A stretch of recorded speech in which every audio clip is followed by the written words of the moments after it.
everyone. Today I wanted to go over some solo trip tips and how I learned how to trip alone. Tripping alone has its pros and cons. It's great because you have the freedom to do whatever you want to do. So you can choose what movies to watch or what music to listen to or where to be without worrying if the people that you're tripping with like it or not. It also allows you to be less self-conscious. For instance, if you're like me and you turn into a ball of tears and snot and drool when tripping, you don't have to worry that anybody will judge you for it. I can just cry and cry as much as I want to when I'm alone tripping, and I don't have to worry about being a bad vibe to the people that I'm tripping with or making them think that I'm not okay, but I really am, and I'm just cathartic crying. But they're like, oh no, is she okay? And then they start worrying about me, and then it goes on like that. And without any distractions of people taking your attention or grounding you back into reality, that allows you to go a lot more deeper and introspective into your trips. On the other side of that, that means that the trip can be more challenging and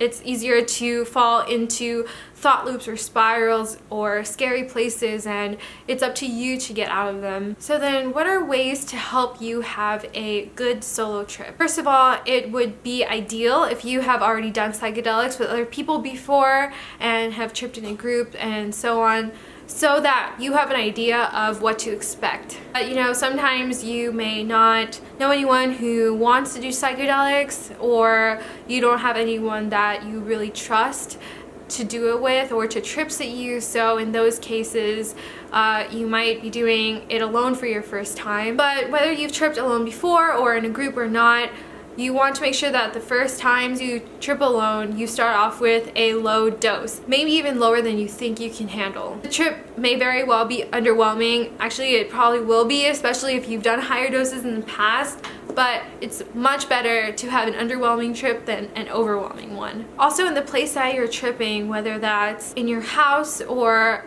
in public, are there going to be other people around that don't know that you're tripping? For instance, if you're at your house and you're upstairs planning to take drugs, but your parents are downstairs and they have no idea that you're doing this, do you think that you can handle interacting with them if they wanted to come talk to you? That's also why it's good to do lower doses, so that you can get the hang of learning how to interact with sober people who have no idea that you're tripping and act as normal as possible with them. Otherwise, you can get into a paranoid state, and then that can spiral you down into a bad direction for your trip as well. Personally, I've taken about 100 micrograms of LSD and 3 grams of shrooms around my parents before, and they have no idea that I'm tripping.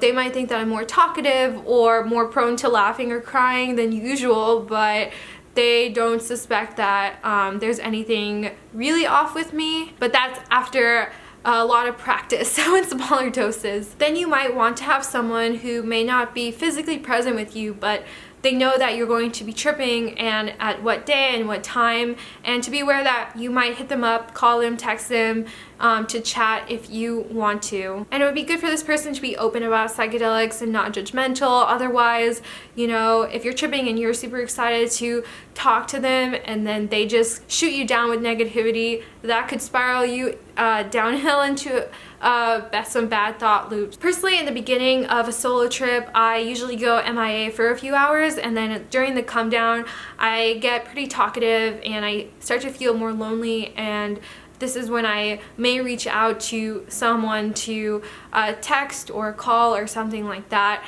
to talk about my experience with. After that, the preparation is pretty similar to any other trip, group or solo. You want to clean your space, prepare what you want to do, what you want to eat, have a loose plan of what you want to do, so that when you're tripping alone and you're just kind of sitting there not knowing what to do and you're like, oh my god, am I wasting the trip right now? For activities of what to do on smaller to normal doses, I like to go on a walk, listen to music while I walk, and be introspective of my life and kind of observe people or things or nature. On higher doses, I cannot go outside. It's way too much for me, so I tend to stay inside and I journal and listen to music and do more contemplation of my life. And then toward at the very end of the trip during the come down, then I might be up for watching some sort of media like movies. Not too stimulating by then, or I talk to someone. Another tip I have, this goes for group trips as well, but especially for solo trips, I like to have stuffed animals around. I don't know, maybe that's creepy, but I don't know, you can probably see some of mine back there, but they just keep me really calm and it makes me feel like I'm not alone, and I don't know, I get this like connection with them when I'm tripping, so.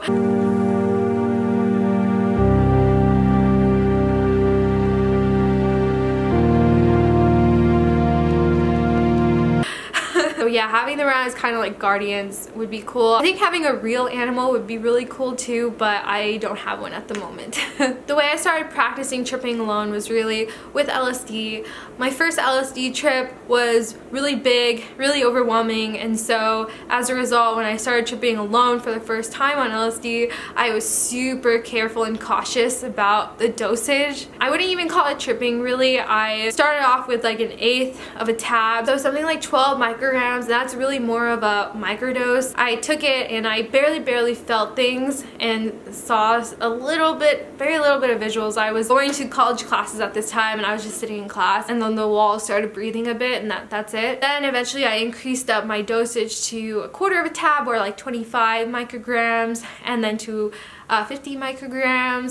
50 micrograms is also one of my most favorite doses actually. It's not at that weird spot where it's like almost a trip. It just enhances your day to a really pleasant day. It's really hard to have a bad time on that dose. And then, you know, like 75 micrograms, that dosage to me is a bit awkward because it's like almost tripping but not quite, and then eventually to 100 micrograms, and then I started incrementing by 10 micrograms from there. So now I can do about 130 micrograms of LSD alone, and I know that might sound pretty low, but I'm actually really sensitive to LSD, so for me it's a lot, and I usually take that kind of trip alone once a year by myself at night on New Year's Eve, and it's like a whole contemplation and introspection of my year or my whole life thus far. Anyway, you don't have to start off with a microdose necessarily like I did. I say for LSD maybe something like 25 to 50 micrograms by yourself for the first time, and then for shrooms something like 0.5 grams to 1 gram of shrooms by yourself for the first times, and then you can work your way up from there.